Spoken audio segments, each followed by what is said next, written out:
기도합니다. 사랑과 은혜가 풍성하신 하나님 아버지 감사드립니다.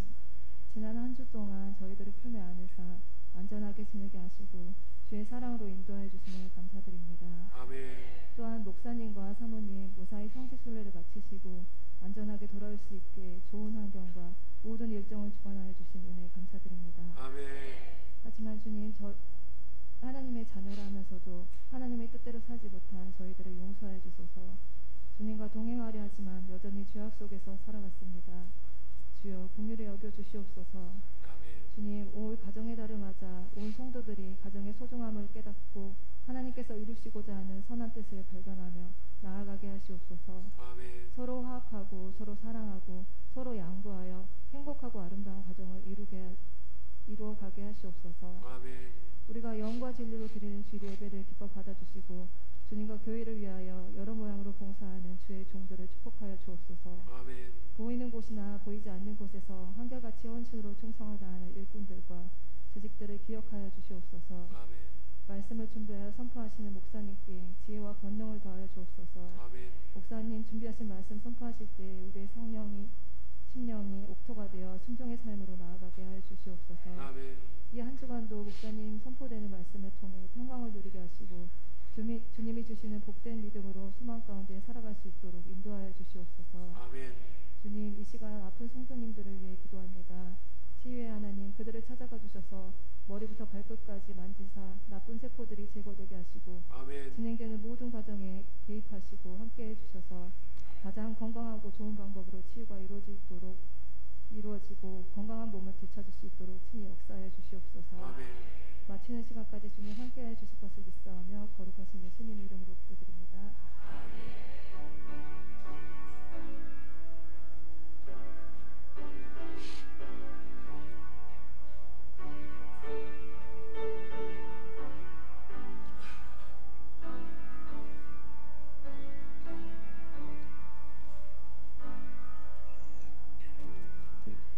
하나님께서 우리에게 주신 말씀은 요한복음 16장 4절에서 13절까지입니다.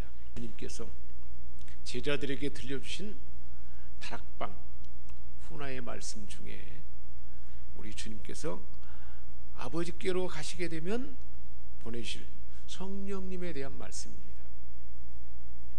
십자가를 앞두고 사랑하는 제자들을 떠나기 전에 유언처럼 들려주신 그 말씀이 다락방 훈화이고, 그 중에 우리 주님이 가시면, 내가 가면 보혜사 성령을 대신 너희에게 보낼 것이다. 그래서 성령님이 누구신가에 대해서 14장 15절에서 26절에 우리에게 들려준 말씀입니다. 우리 예수님이 아버지께 구하여서 또 다른 보혜사를 주신다. 또 다른 보혜사가 성령님인데 그 성령님은 영원토록 함께 있을 것이라 말씀했습니다. 그 성령님은 우리와 함께 거하시며 우리와 함께 늘 거처를 정하고 함께 한다는 것입니다. 우리 속에, 각 사람 속에 계시겠다 말씀했습니다. 18절에도 말씀합니다. 너희를 고아와 같이 버려두지 아니하고 너희에게 오리라. 고아는 홀로이잖아요. 근데 홀로가 아니라는 거예요. 우리가 언제 어느 때든지 예배 드릴 때든지 찬양할 때든지 가정에서든지 일터에든지 갈등이 있을 때든지 기쁜 일이 있을 때든지 언제든지 성령 하나님은 버려두지 아니하시고 함께 하신다는 것입니다. 5절입니다. 지금 내가 나를 보내신 이에게로 가는데, 아버지께로 와서 이제 하나님께로 가는데 너희 중에 나더러 어디로 가는지 묻는 자가 없다. 그러나 16절에 도리어 내가 아버지께로 가게 된다는 이 말을 하니, 내가 이제 아버지께로 가게 된다 그러니 너희 마음에 근심이 가득하였도다. 예수님은 내가 이제 아버지께로 간다, 너희를 떠나간다, 그 말을 했을 때 제자들 마음 안에 근심이 가득함을 아셨어요. 우리의 모든 일상의 삶 가운데 어떤 상황을, 어떤 말을 들었거나 어떤 상황을 알아차렸을 때 근심하고 염려하고 두려워하는 그 상황을 우리 주님은 아세요, 몰라요? 다 아신다는 거예요. 보혜사로 보내주신 성령님이 다 아신다는 거예요. 예수님 말씀했어요. 내가 떠나간다 하니 너희 마음에 근심이 가득하였도다. 7절에 그러나 내가 너희에게 실상을 말하는데 내가 떠나가는 것이 너희에게 유익이라. 예수님이 십자가를 지고 부활하시고 이제 제자들 곁을 떠나가는 것이 유익이라는 거예요. 예수님이 우리 곁에 보이지 않는 것이, 제자들 곁에 보이지 않는 것이 유익하다는 말씀입니다. 왜냐하면 내가 떠나가지 아니하면 보혜사가 너희에게로 오시지 아니할 것이요. 예수님이 가시지 아니하면 보혜사 성령님, 예수님보다 더 완벽한 모든 상황 가운데 함께 하시는 성령님이 우리에게 오실 수가 없다는 거예요. 그런데 주님이 가시면 이제는 그 성령이 오신다는 거예요. 그러니 제자들에게 위로해 주시는 말씀입니다. 늘 함께 있던, 주님과 함께 있던 제자들은 주님이 가신다 그러니까 허전함과 두려움과 근심이 있을 수밖에 없었습니다. 그런데 우리 주님께서 떠나가는 것이 유익이다, 그렇게 말씀해 준 것입니다. 왜 그런다고 말씀했습니까? 주님이 가시면 보혜사가 오시기 때문이다 그랬습니다. 그 보혜사 성령은 어떤 분일까요? 우리 곁에서 돕는 자입니다. 우리의 모든 삶에 도움이 필요하죠. 상담자가 필요하고 위로자가 필요하고 격려자가 필요하고 스승이 필요하고, 늘 우리 곁에 누군가 나를 돕는 자가 있다면 얼마나 좋겠습니까? 그런데 세상에 어떠한 석학도 아니고 박사도 아니고 그보다 더 뛰어난 모든 부분에 완벽하고 나를 사랑하시는 성령님이 우리를 돕는다는 것입니다. 돕는 자예요. 예수님과 같은 또 다른 분이 영으로 우리와 함께 하시기 위해서 오신다는 것입니다. 예수님이 계신 그 현장에 어떤 일이 있었습니까? 어떤 필요도 다 채움을 받을 수가 있었습니다. 어떤 병든 자이라 할지라도 병든 몸이 치유되었습니다. 삶의 공허함도 예수님 만나면 다 해결되었습니다. 수가성 여인, 사람들이 낯을 피하여 우물가에 갔지만 그 공허한 여인에게 공허함을 채워주시고 생수의 강이 간에서 솟아나게 했습니다. 삭개오 삶이 얼마나 공허하고 우울했습니까? 완전히 반전되었지 않습니까? 삶이 180도로 가치관과 삶의 모든 역량이 완벽하게 새로워졌습니다. 성령님이 그렇게 하신다는 거예요. 우리의 매 순간에 사람이 좋은 코치를 만나거나 대단한 지혜 스승을 만나면 그 사람과 잠깐 대화를 해도 자기 문제가 해결되고 또 삶이 새로워질 수 있지 않습니까? 사람이 대단한 사람을 만나면 그런 영향력 아래에 있지만 우리의 삶을 새롭게 할 수 있는 어느 누구보다도 완벽하신 성령님이 우리와 함께 하신다는 것입니다. 우리를 돕는 자가 된다는 거예요. 상담자가 되시고 위로자가 되시고 코칭이 되시고 멘토가 되시고 매 순간에 그렇게 하신다는 것입니다. 바람과 풍랑 잔잔해집니다. 마음이 상한 자가 치유되고요, 삶이 새로워지고 모르는 것 다 가르침 받습니다. 주님이 계실 때 그랬잖아요. 그와 똑같다는 것입니다. 그러나 예수님은 예수님의 육체가 몸으로 그 현장에 있어야만, 주님과 함께 있을 때만 가능했습니다. 성령님은 영으로 계신 분이기 때문에 언제 어디서나 예배 드릴 때나 기도할 때나 깊은 하나님의 은혜 안에 있을 때 그때뿐만 아니에요. 우리가 알아차리지 못하는 순간에도 그렇게 함께 한다는 것입니다. 그렇다면 우리가 어떻게 성령이 함께 한다는 것을 알아차릴 수가 있을까요? 성령께로 우리가 마음을 향할 수 있어야 되고, 성령님이 그 어떤 순간에도 함께 한다는 것을 믿음으로 우리가 확신하고 성령님을 찾을 때, 의식할 때 그 일이 가능하다는 것입니다. 영으로 오신 보혜사 성령님은 언제 어디서나 어떤 시간이나 공간에서 우리와 함께 하십니다. 예수님과 같은 분이지만 영으로 우리와 함께 하시는, 보이지 않지만 실제로 함께 하시는 것입니다. 할렐루야. 지금 우리 안에, 우리 곁에도 함께 계시고요. 참 이상했습니다. 이번 이상하리만큼 이 성지순례 여정 가운데 성령님이 함께하는 것을 많이 느낄 수가 있었습니다. 여러분들이 얼마나 위에서 기도했는지를 실감할 수 있었습니다. 그렇게 막 비가 오는데 딱 그 현장에 가면 비가 그쳐요. 그래서 거기 또 구름이 드리워지니까 시원하고, 매 순간순간 성령님이 이렇게 놀랍게 인도하실까.